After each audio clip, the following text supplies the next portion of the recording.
साथी छूट गए हैं। सरकार अध्यादेश लाकर विधानसभा से पास कराकर आश्रित के बहाली का कानून बना दे।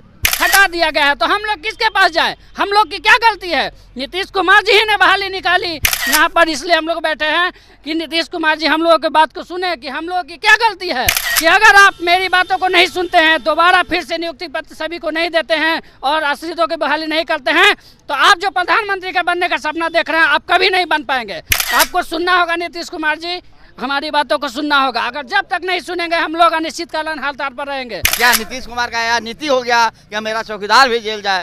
नमस्कार, मैं अनु त्रिपाठी। अभी आप तस्वीरों में देख पा रहे हैं कि बिहार के चौकीदार त्राहिमाम मचा रहे हैं, आंदोलन ऐसे कर रहे हैं, आमरण अनशन तक कर बैठे हैं, लेकिन सरकार के कानों में जो भी नहीं रेंग रहा।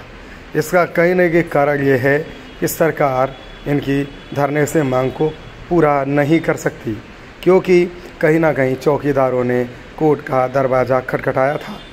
आज ये लोग नियुक्ति को लेकर, बहाली को लेकर आंदोलन कर रहे हैं, लेकिन सरकार फ़िलहाल इसमें कहीं भी कुछ कार्य करते हुए नज़र नहीं आ रही है। मैं बिहार के समस्त चौकीदारों को यही कहना चाहूँगा कि अगर कोर्ट के दरवाज़ा खटखटाने से नियुक्ति हो सकती है तो आप करवा सकते हैं, अन्यथा ये सरकार सुनने वाली नहीं है। मैं हमेशा कोशिश यही करता हूँ कि कार्य ऐसा किया जाए जो सरकार को मजबूर होना पड़े। देखिए आगे का वीडियो। तरीके से कड़कती गर्मी में धरने पर बैठे हुए आप देख सकते हैं, जो धूप के कारण कुछ लोग बेहोश भी नज़र आ रहे थे। बताया जा रहा है थोड़ी देर पहले यहाँ पे कुछ लोग बेहोश भी हुए थे, लेकिन ये अपनी मांगों को लेकर इसी तरीके से धरने पर अड़े हुए हैं। बताया जा रहा है कि जब तक इनकी मांग पूरी नहीं होगी तब तक ये इसी तरीके से धरने पर ही रहेंगे। क्या कुछ मांगे हैं और क्या कुछ है, हम आपको ये बात करते हैं, लेकिन उससे पहले देखिए कि किस तरीके से जो लोग हैं वो तमाम लोग धरने पर है।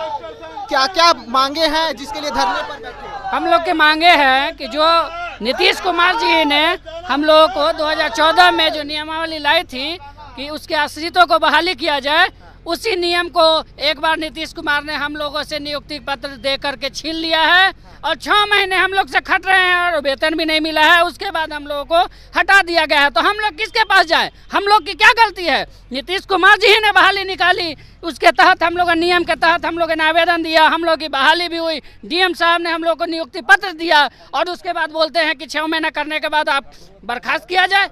किस बात की सजा हम लोगों को मिल रही? हम लोगों ने क्या किया है कि गलती है यहाँ पर? इसलिए हम लोग बैठे हैं कि नीतीश कुमार जी हम लोगों की बात को सुने कि हम लोगों की क्या गलती है, हम लोगों ने क्या गलत काम किया है, क्या गुनाह किया। अब जो नियमावली बनाए उसी के तहत हम लोगों ने बहाली ली है।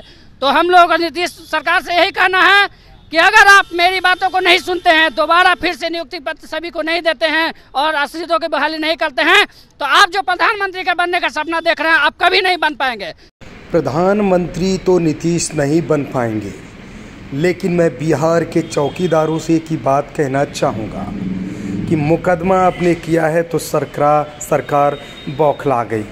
अब वो ये सोचती है कि मुकदमा के ही द्वारा ये लोग अपना इंसाफ मांगे, क्योंकि सरकार के खिलाफ जब भी कोई विभाग जाता है तो सरकार भी अपने मनमानी कार्य करती है।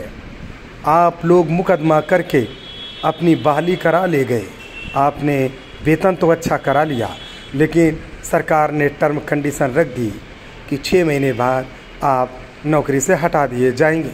और वही बिहार के चौकीदारों के साथ हो रहा है। उत्तर प्रदेश के भी चौकीदार इस वीडियो को गौर से देख लें कि सरकार के खिलाफ जाने से आखिर क्या समस्याएं उत्पन्न होती हैं। अगर मैं मान भी लूं कि अगर मुकदमा से आज़ादी मिल भी जाती है तो फिर सरकार नए प्रावधान लाकर छटनी करवा सकती है, जिससे कई घर में अंधेरा छा सकता है। लेकिन शायद मुकदमा करने वाले इस पर बिल्कुल भी ध्यान नहीं दे रहे, क्योंकि जो आज़ादी प्यार मोहब्बत आंदोलन से मिल सकती है वो आज़ादी मुकदमा से नहीं। अगर मैं बात करूं अगर पुरानी से पुरानी, तो हमारे भारत देश को भी आज़ाद कराने के लिए आंदोलन करने पड़े थे और आंदोलन से इस देश को आज़ादी मिली है। अगर शायद ये मुकदमाबाजी हमारे देश के लिए भी की गई होती तो शायद हमारा देश आज गुलाम होता।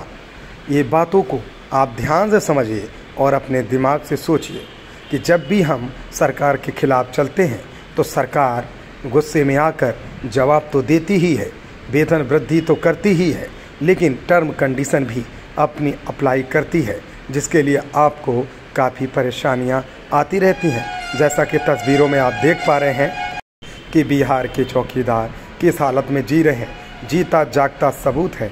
अभी भी अगर किसी को नहीं समझ में आ रहा तो मुझे ऐसा लगता है कि भगवान भी अगर उतर आएंगे तो नहीं समझाया जा सकता, क्योंकि आप मुकदमा करके वेतन वृद्धि करवा सकते हैं अगर बहुत ज़्यादा संख्या में है तो, लेकिन सरकार भी अपनी मनमानी करने पर अगर आ जाए तो शायद बहुत समस्या खड़ी हो सकती है। जैसे आज बिहार के चौकीदारों के साथ सरकार अत्याचार कर रही है और मनमानी कार्य करते हुए नज़र आ रही है कि जिसको चाह रही उसको हटा रही, जिसको चाह रही उसको बहाली कर रही। ये हाल है बिहार के। ज़रा आगे भी वीडियो देखिए। उनको प्रधानमंत्री बनाना है कि नहीं बनाना है आप लोगों को? अगर हम लोग की बातों को सुनते हैं मुख्यमंत्री नीतीश कुमार जी, जो कि हमको लगता है कि सुनेंगे, उन्हीं का दिया हुआ ये VRS है, वो हम लोग को दिए भी, ये अच्छा बात है। लेकिन जो फिर छीना जा रहा है हाईकोर्ट के, जो एक चोट पर जो छीना जा रहा है हम लोगों से, हम लोगों की क्या गलती है? सिर्फ ये पूछना चाहते हैं मुख्यमंत्री जी से। हम लोग की तो कोई गलती नहीं। आपने जो बहाली का प्रोसेस निकाला उसी के तहत हम लोग बहाल हो रहे हैं। बस वही उसी चीज़ को आपको करना है और उसी चीज़ को आप छीन रहे हैं, तो हम लोग कहाँ जाएंगे? पूरा नहीं होगा तो क्या कीजिएगा आगे? अगर मांग बिहार सरकार आपकी पूरा नहीं करती है, नीतीश सरकार पूरा नहीं करती है, तो हम लोग अनशन पर बैठे रहेंगे। कब तक बैठे रहेंगे? जब तक हम लोग का मांग पूरा नहीं होगा, जब तक ले। भाई साहब, आप अनशन पे नहीं बल्कि अगर बीमार भी हो जाएंगे तो भी सरकार के कानों में जू नहीं रहेंगी। यही देश की सच्चाई है, क्योंकि ज़मीन का सच कोई दिखाना नहीं चाहता।